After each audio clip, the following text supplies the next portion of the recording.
I'm Kirby Allison, and in today's video, I'm very excited to unbox a new box of cigars. This is the first time I've added this particular format to my humidor, and I'm also gonna talk about a new website you all should know about called Cigar-Keep.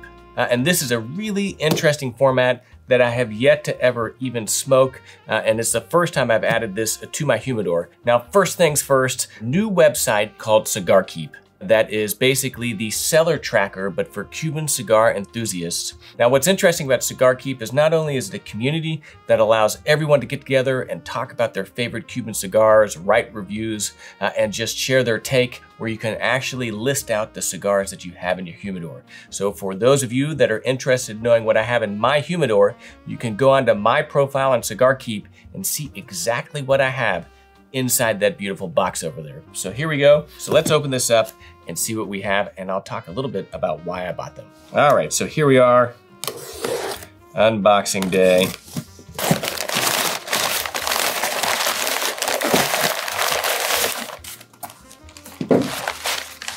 Yeah, look at these.